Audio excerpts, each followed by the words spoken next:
Welcome back. Last session we talked about why kindness matters and the fact that we can so often be unkind without realizing it.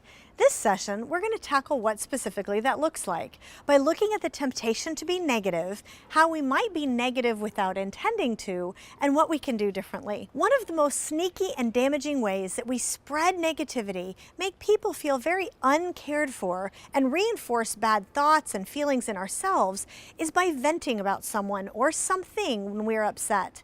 When we do, there's a change that happens, and it's not what we would intend. While I was doing the research for the Kindness Challenge, one of our corporate clients, who I will call Nadia, asked me about the new book, and I shared a little bit. She told me a story of how years ago she was working in a new job in a new state and discovered that her new boss was really quite awful.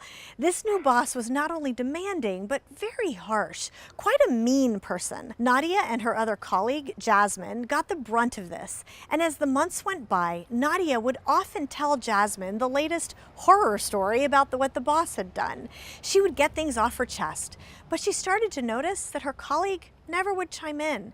She would listen, she would sympathize about something that had happened, but she would never share her own stories, and Nadia knew she had just as many. Finally, one day, after about 6 months of this, Jasmine stopped Nadia one day as she was venting about something else the boss had done. She said, "Let me ask you a question, Nadia. You share all this negative stuff about the boss, and that is understandable, but if you were negative, does it change anything?" Nadia told me she was a bit taken aback, and then she started to feel a little bit sheepish, and she said, "You know, it feels good in the moment to complain, but no, it really doesn't change anything." Jasmine leaned forward and said, "You're wrong. It does change something. It changes you." I told that story in the Kindness Challenge because it really convicted me personally. I think of myself as a fairly positive person, and yet I can gripe about something in politics or a frustrating colleague or what my kids didn't do right with the best of them. And I don't account for the fact that every time I do that, every time I share that frustration or anger with others, I'm reinforcing negativity in myself. Not just negative words, but negative thoughts and feelings. Let's say you're so frustrated or upset with your spouse or your classmate or your child. As you know, one of the elements of the 30-day Kindness Challenge is to not say anything negative, either to your person or about them to someone else. Another is to find things to praise and say them. Well, if you're irritated with that person and you tell them that you're irritated and you tell someone else that you're irritated, are you going to be more or less irritated? The answer is obvious. And yet, if you're irritated, but you refuse to focus on those frustrating things, refuse to talk about them, but instead find something to sincerely praise or affirm, and you tell that person and you tell someone else, are you going to be more or less irritated? Also obvious. We think we feel a certain way, so we talk that way and we act that way, and that certainly happens. But the way we are wired, so often it works in reverse. So often our feelings follow our words and our actions, not the other way around. In other words, there is great benefit in choosing to hold back negativity. Benefit to us in having less frustration and more enjoyment, and benefit to our relationships. After all, each one of us tends to care about the people in our lives, especially those closest to us. We want to be a blessing to them. We want to learn to be kind, which is why it all starts here. So, in what ways do you need to hold back negativity as the first element of kindness? As I mentioned last time, I would have sworn I wasn't someone who had to worry much about negativity itself until I began cataloging all the different types. Hopefully you have looked through the negativity chapter in the book, chapter 6, and have identified which of the 7 types of negativity and unkindness most apply to you. But just as a review, let's cover 3 of the common ones: exasperation, irritation, or pointing out mistakes, catastrophizing, and grumbling. As noted last time, exasperation is one of my biggies. Getting exasperated or pointing out mistakes to make sure someone knows they made one, or to try to make sure they take it seriously this time. My son forgets to turn in his big science homework, and I go, "Buddy, what happened again?" Or I'm driving down the road at 40 miles per hour and then up ahead I see a car pulling out into the road, but in no hurry. So even though I have plenty of time to slow down, I don't. I keep going at the same speed and I pull up behind them fast just to make the point that I am irritated. You were going so slow, you're in the way. Or my colleague takes way too long to explain something, so I cut them off with a bit of irritation in my voice.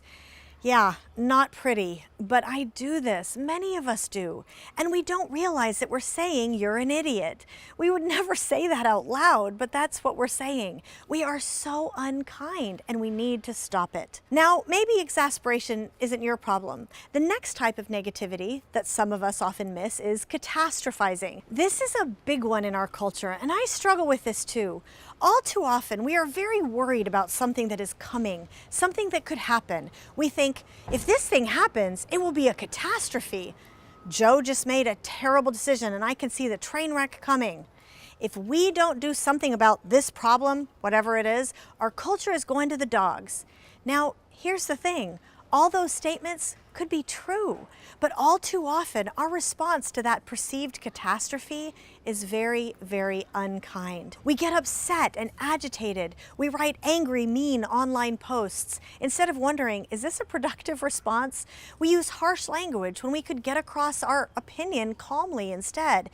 We push and we push to avoid that train wreck we can see coming, and in the process, we create another one. We've all heard it is not what you say, but how you say it that matters. And that is a great principle to keep in mind when we are tempted to catastrophize. Another principle is a paradox. History shows us that kindness usually does far more to change hearts and minds than standing up for ourselves if it is done in a harsh way. The third type of negativity I want to review is grumbling, complaining, venting, dissatisfaction. That person is always so rude. That was not the way you do that. Why doesn't my husband ever? Why doesn't my wife do this? I cannot believe that my daughter did that again. We go from grumbling on the inside to venting on the outside, and we don't realize how unkind we become in the process. In order to deal with this, some of us have to confront an idea that we've bought into, this notion that venting our dissatisfaction may not always be a bad thing. After all, we think, if you're getting more and more upset, it is like that pot on the stove that starts boiling. If you don't let off a little of the steam, you'll just explode eventually, right? So our culture has actually come to believe that getting things off our chest is healthy. And yet it turns out that that is totally inaccurate neurologically. Don't get me wrong. There's nothing the matter with having a purposeful conversation with a close, encouraging friend with whom you can be totally honest and vulnerable. It's important for us to be able to seek counsel, but that is different from venting just to get something off your chest, because it turns out it doesn't get it off our chest at all. Several researchers have identified that it just screws it down in there more deeply. One is Dr. Brad Bushman at Ohio State. His research has found that when you keep expressing anger or frustration, it actually further activates your emotional anger. It is more like venting doesn't let off steam, it turns up the heat. What works instead, he found, is to take a deep breath and to not keep expressing that dissatisfaction. That is like taking the pot off the stove and putting the lid on it. It smothers the anger. It puts out the fire. That is primarily an anger analogy, but it works very similarly with any dissatisfaction. And holding that negativity back has great benefits. As we close, I encourage you to look at the various types of negativity in some detail and check off what you see in yourself, especially if you're starting the 30-day kindness challenge tomorrow. Only once you know your type of negativity will you be able to see it when it happens and work on cutting it off. Just to be clear, this does not mean that you can't address real issues. We need to be able to address those issues in our lives. But starting tomorrow, during the 30-day kindness challenge, we will handle it differently for just 1 month. But as we learn how to avoid reflexively expressing the negative during that month, we'll also learn a skill that will help us address real and necessary issues in a purposefully constructive and kind way long after the 30 days are over. We'll learn how to talk about concerns in a way that brings light into the darkness rather than darkness into darkness, which isn't going to transform anything. So start by letting your eyes be opened to the ways you have been unkind so you can bring that light into your relationships. And if you haven't yet, sign up to start the 30-day Kindness Challenge tomorrow or whenever your group is starting at jointhekindnesschallenge.com. You'll get the first of the daily reminder emails tomorrow with tips and hints, and start a month where you will see some great things happen. Thanks for jumping in.